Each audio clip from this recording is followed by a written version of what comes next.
As the founder of the Eye of Liberty and an active employed cybersecurity specialist, I deal with data privacy on a daily basis. And honestly, many people obsess over digital privacy for completely the wrong reasons. We take way too many needless precautions while failing to address the real root cause of the problem. And it comes down to our social media use, to our finances, to our internet use overall. I've done a study before, and I'll show up the results on the screen, but about 70% of people aged over 18 are informed when it comes to cybersecurity. And so they know what an antivirus is, they know the basic rules of digital privacy, they know how to generally be safe online, but only 15% of them have an accurate representation of their own data security. Like, imagine the stark contrast of that. Like, a government official and an IT teacher might look happily at the number. It's like, wow, 70% people are quite smart when it comes to technology. They use it on a daily basis. We've done our job. But of course, no. When it comes to personal data security, only 15% have a proper understanding. And that's worrying. So, what use is that? Such a low number. But this needs to be changed, of course. This is something that is a problem if you look at yourself as well, because you might be way too arrogant. Of course, you spend your time watching YouTube, you don't watch TV, you're not an old boomer, so you should be smart, right? But of course not. And people like you can still be very much deluded when it comes to data privacy and as such overstress about things that don't matter. Now, the benefits that come from actually leading a fearless life when there's no need to hide useless personal data are amazing. And of course, there's no need to overshare it either, and that's even worse for sure. Now, again, why I do not advocate for mass oversharing of your data online, despite me putting down internet privacy in general, is to actually help you relax and accept the fact that privacy and protection behind countless layers of anonymity is in fact a false god. It's not really the ultimate good you need to strive for on the internet, because if you actually embrace openness and an honest, genuine life where you consciously decide which technology you use for what purpose and not lose your soul in the process, then this brings out the creative genius in you, and that's what actually counts. So we should all take a conscious effort to bring out an amazing creative genius hidden inside all of us to live a true, happy, and fulfilling life. Now, again, for when it comes to data that is actually sensitive, that you come across on your um, travels across the internet, always remember that technical attacks are secondary. So problems never come from a hacker snooping your traffic because you didn't turn your VPN on. Sorry, no NordVPN marketing here, guys. But of course, the human factor is vital and the most important part, and it's definitely overlooked so often, as I've mentioned in my last video as well. What actually matters for digital security. But again, being pedantic over the technical details, you're missing the main thing and are clueless when it comes to actual security. And what does it actually mean to be genuinely honest with yourself and with other people in the process? Now, some illustrations: instead of hiding what you do, you can live according to the calendar you built for yourself. Like, I've got a calendar that tracks my day, and I've used it for over 2 years now. And honestly, life can be divided up into before and after. It's such a huge movement being accountable with your own time. And especially, well, it's a need if you're balancing entrepreneurship and a full time job and studies. So otherwise, you simply won't be able to have time for everything. But again, even if you don't have that many responsibilities, like you're single, you only work a 9 to 5, for example, then even then, having a calendar to schedule your work and your free time is so much better. And of course, a privacy nerd might go ahead and say, that's dangerous. What if someone finds out? What if that data is sold? to advertisers, then again, that's not really the point. It's not as important. And the benefits of you being accountable to yourself far outweigh the negatives. Again, I've got nothing wrong against people taking a few precautions to secure that, for example. So, not using um, Google Calendar, for example. I know it's a useful app, but many people choose not to use it because of privacy concerns. Like, hats off, that's completely valid. But this shouldn't be an excuse to not start a calendar in general, if you know what I mean. Now, second example is hiding your day to day finances behind layers of crypto.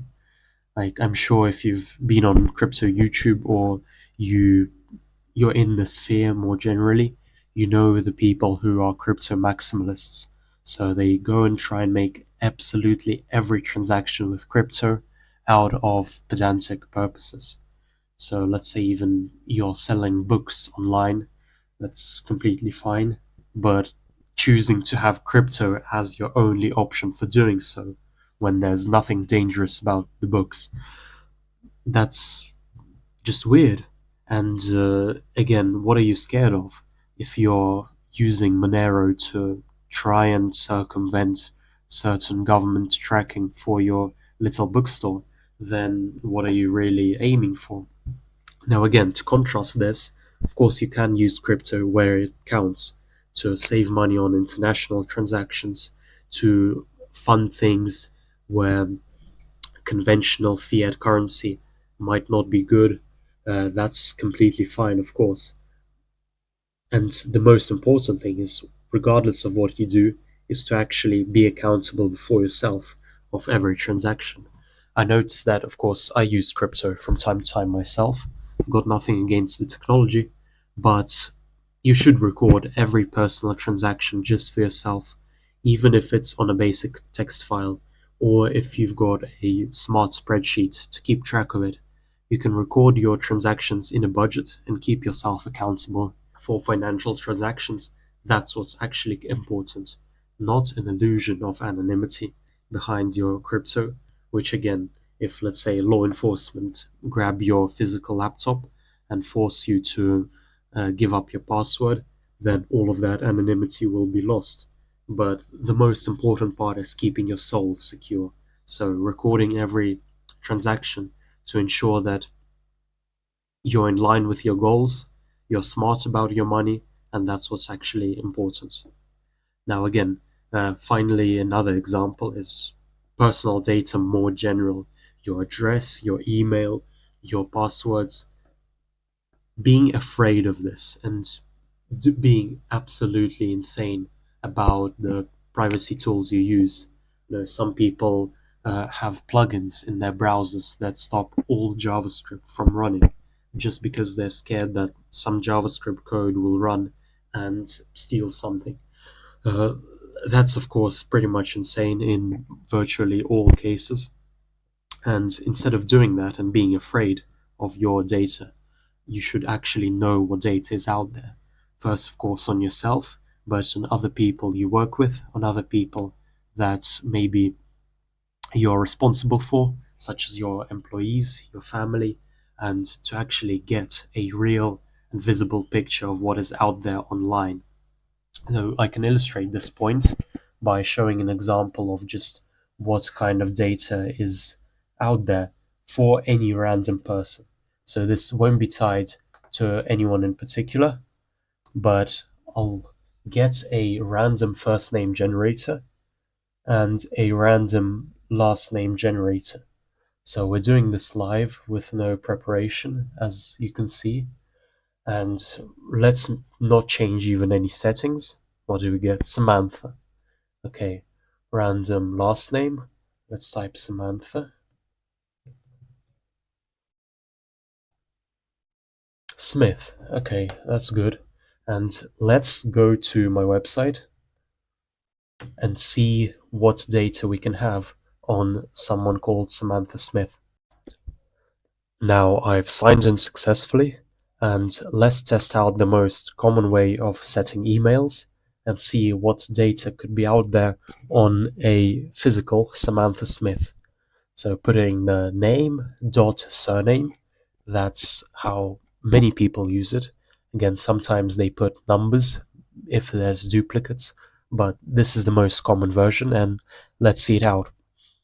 So we run the program. Now we give the database a bit of time to think, and there we go. I'll have to blur out most of this, but it's impressive. See, there's a lot of things you wouldn't even think about, like a Duolingo leak. And you can see data of 2.6 million users was downloaded from it. And again, look at the notes, it even says. During the hacking, the hacker simply went through various emails and obtained logins, usernames, dates, country of residence, studied and native languages. So this isn't like a real hack. It's just a hacker effectively passing the site's API, and he got the full email, the date registration, the reason for picking languages, the languages you use, your name, and other information about you. It's so weird, and you wouldn't even think about it.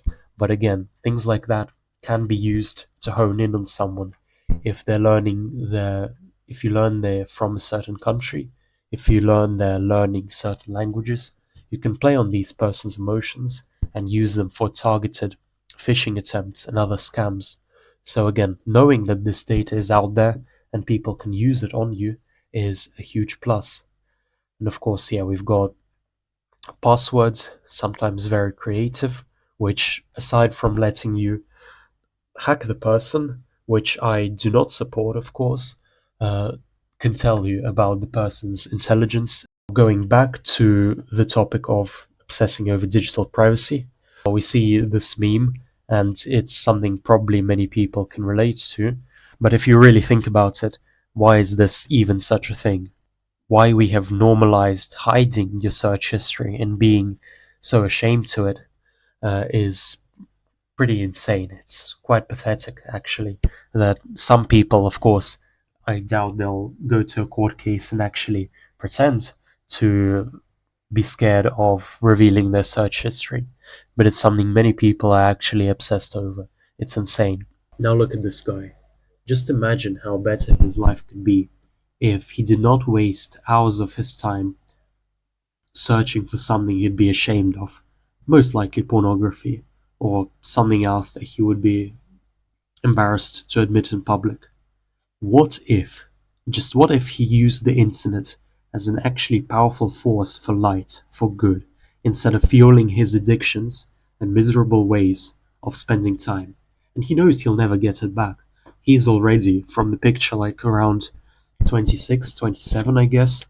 And what if he used the internet for good? What if he used the internet to create something, to make a resource for his compatriots about something people actually need?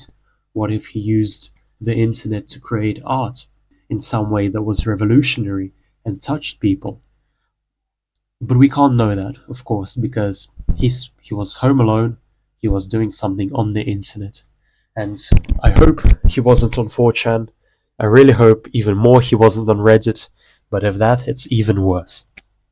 So the main point, of course, throughout all of this is to actually consciously choose what you do in your life. And the internet is just a small part of that.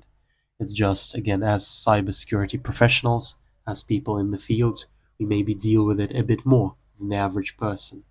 But again, with rising social media use, especially among the youth, it's becoming an increasingly larger part of our life. So we have to be very careful. Address the real root of the problem. Use technology wisely. Use it well, so you won't regret it later. And make the world beautiful. Make the world a better place. There's so much to improve on. There's something any of us can choose and make better.